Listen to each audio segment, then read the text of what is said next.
بسم اللہ الرحمن الرحیم۔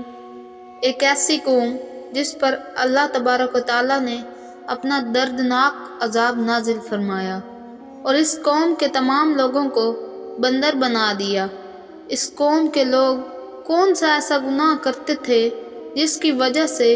اللہ تبارک و تعالیٰ نے ان پر دردناک عذاب نازل فرمایا، اور یہ لوگ بندر بننے کے بعد کتنی دیر تک زندہ رہے اور ان کو کس قدر دردناک موت آئی۔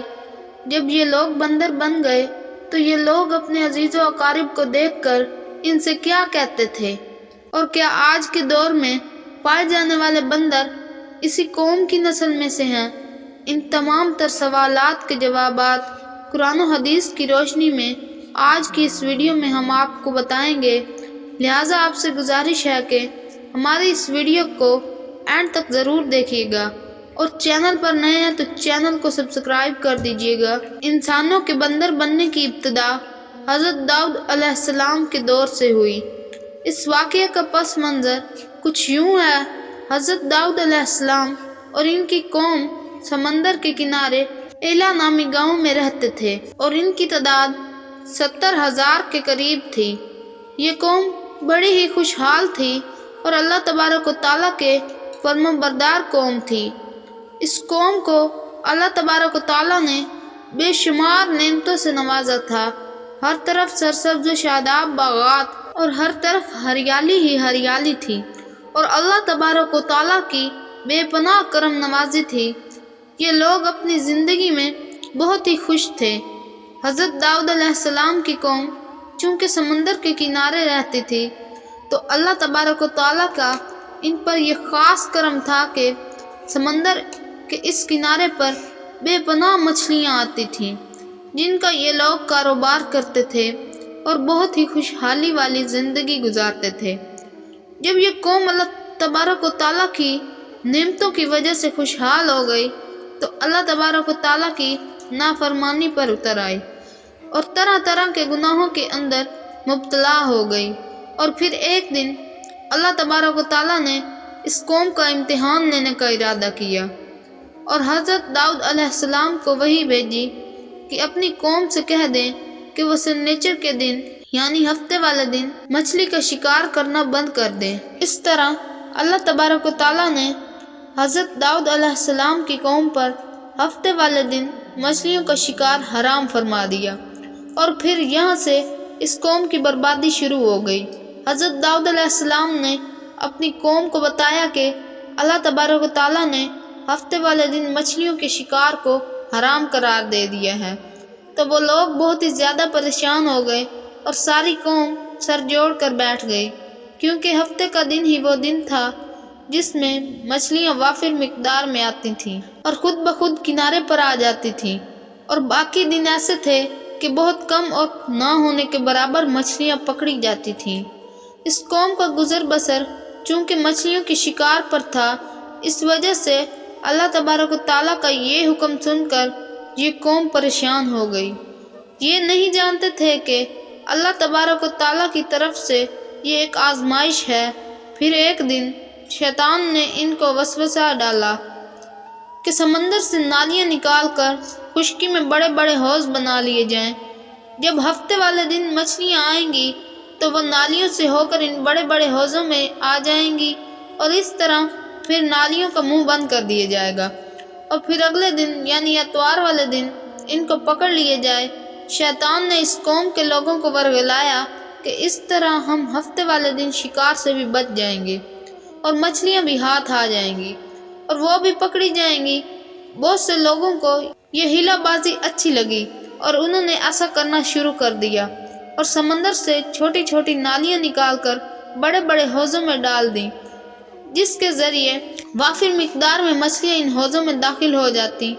اس قوم کے بدبخت لوگوں کو شیطان کا یہ ہیلا بہت پسند آیا، لیکن اس قوم نے یہ نہ سوچا کہ جب مچھلیاں سمندر سے حوض میں آ کر قید ہو گئیں تو پھر مچھلیوں کا شکار ہی ہو گیا، اس لیے یہ شکار بھی ہفتے والے دن ہی قرار پایا جو اللہ تبارک و تعالیٰ نے حرام قرار دے دیا تھا۔ اس موقع پر یہودیوں کے 3 گروہ ہو گئے۔ کچھ لوگ ایسے تھے جو شکار کے اس شیطانی ہیلے سے منع کرتے تھے، اور ناراض و بیزار ہو کر شکار سے باز رہے، اور کچھ لوگ اس کام کو دل سے برا جان کر خاموش رہے، لیکن انہوں نے شکار نہ کیا اور دوسروں کو بھی منع نہ کرتے تھے، بلکہ یہ لوگ منع کرنے والوں سے یہ کہتے تھے کہ تم لوگ ایسی قوم کو نصیحت کرتے ہو جنہیں اللہ تبارک و تعالیٰ عن قریب ہلاک کرنے والا ہے اور ان پر اپنا دردناک عذاب نازل فرمانے والا ہے۔ اور اس قوم کے کچھ لوگ ایسے تھے جو سرکش اور نافرمان لوگ تھے، جنہوں نے اللہ تبارک و تعالیٰ کے حکم کے اعلانیہ مخالفت کی تھی اور شیطان کے ہیلے بازی کو مان کر ہفتے والے دن شکار کرنے لگے۔ یہ لوگ اللہ تبارک و تعالیٰ کے حکم کی مخالفت کرتے ہیں اور ہفتے والے دن مچھلیوں کو شکار کر کے ان کو دکھایا کرتے اور بیچا کرتے۔ پیارے دوستوں، حضرت داؤد علیہ السلام کی قوم کے 12,000 ایسے نافرمان افراد تھے جو منع کرنے کے باوجود بھی ہفتے کو ان نالیوں کے ذریعے شکار کرتے رہے۔ حضرت داؤد علیہ السلام نے ان 12,000 نافرمانوں کو اللہ تبارک و تعالیٰ کے عذاب سے ڈرایا کہ وہ اللہ تبارک و تعالیٰ کے اس نافرمانی سے باز آ جائیں، لیکن وہ لوگ باز نہ آئے اور کھلے عام شکار کرنے لگے۔ چنانچہ وہ لوگ جو اس بات کو برا جانتے تھے، ان لوگوں نے اپنے اور ان نافرمانوں کے درمیان ایک دیوار کھڑی کر دی، جس کی ایک طرف وہ 12,000 نافرمان رہتے تھے اور دوسری طرف وہ لوگ تھے جو شکار سے باز رہے۔ حضرت داؤد علیہ السلام نے اپنی اس قوم کے نافرمانوں کو بارہا سمجھایا، لیکن یہ لوگ اپنی نافرمانی سے باز نہ آئے اور اسی طرح اللہ تبارک و تعالیٰ کی نافرمانی کرتے رہے اور شکار کرتے رہے۔ پھر ایک دن حضرت داؤد علیہ السلام نے غضبناک ہو کر شکار کرنے والوں پر لعنت فرما دی، اور اس کا اثر یہ ہوا کہ ایک دن خطا کاروں میں سے کوئی بھی اپنے گھر سے باہر نہ نکلا۔ یہ منظر دیکھ کر کچھ لوگ ان کی دیوار پر چڑھ گئے تاکہ معلوم ہو سکے کہ وہ لوگ کس حال میں ہیں۔ جب ان لوگوں نے ان نافرمانوں کو دیکھا تو وہ سب کے سب بندر کی صورت میں مسخ ہو چکے تھے۔ اللہ تبارک و تعالیٰ نے ان کی نافرمانی کی وجہ سے ان پر اپنا دردناک عذاب نازل فرمایا اور ان کو انسانوں سے بندر بنا دیا۔ جب لوگ ان مجرموں کا دروازہ کھول کر ان کے گھر میں داخل ہوئے تو وہ بندر اپنے رشتہ داروں کو پہچانتے تھے اور ان کے پاس آ کر ان کے کپڑوں کو سونگھتے اور زاروں کو تار روتے تھے، لیکن وہ کچھ بول نہ سکتے تھے۔ اللہ تبارک و تعالیٰ کے ان نافرمان بندر بن جانے والے لوگوں کی تعداد 12,000 تھی۔ ان 12,000 لوگوں نے اللہ تبارک و تعالیٰ کی نافرمانی کی اور اللہ تبارک و تعالیٰ نے ان کو بندر بنا دیا، جس طرح کہ اللہ تبارک و تعالیٰ سورہ بقرہ میں ارشاد فرماتا ہے، اور بے شک ضرور تمہیں معلوم ہے تم میں کہ وہ جنہوں نے ہفتے میں سرکشی کی تو ہم نے ان سے فرمایا کہ ہو جاؤ بندر، دھتکارے ہوئے۔ اس طرح حضرت داؤد علیہ السلام کی قوم کے 12,000 نافرمان بندر بن گئے۔ یہ لوگ 3 دن تک زندہ رہے اور اس دورانیے میں نہ کچھ کھا سکتے تھے اور نہ ہی کچھ پی سکتے تھے، بلکہ یوں ہی بھوکے پیاسے سب کے سب ہلاک ہو گئے اور 3 دن کے اندر سب کے سب مارے گئے۔ اور وہ لوگ جو ان نافرمانوں کو اللہ تبارک و تعالیٰ کی اس نافرمانی سے منع کرتے تھے،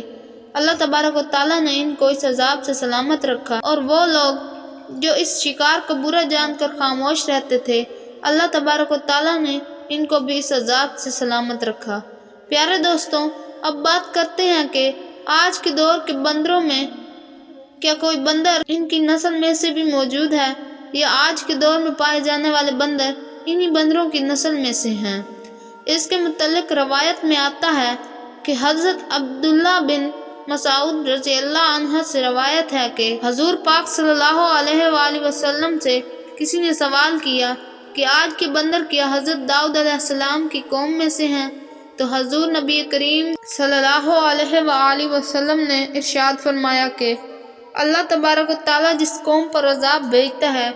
یا ان کی شکلوں کو مسخ کرتا ہے تو یہ عذاب انہی پر ہوتا ہے جس پر وہ عذاب نازل ہوا تھا، اور اس کے بعد اللہ تبارک و تعالیٰ ان لوگوں کو ہلاک کر دیتا ہے اور ان کے آگے نسل نہیں بڑھتی۔ اس لیے یہ بات غلط ہے کہ کچھ لوگ یہ سوچتے ہیں کہ آج کے بندروں میں بھی حضرت داؤد علیہ السلام کی قوم کے بندر بننے والوں کی نسل موجود ہے۔ ایسا کچھ بھی نہیں ہے،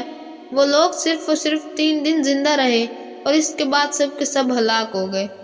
اور اللہ تبارک و تعالیٰ نے اس قوم کے نافرمانوں کو صفحہ ہستی سے مٹا دیا۔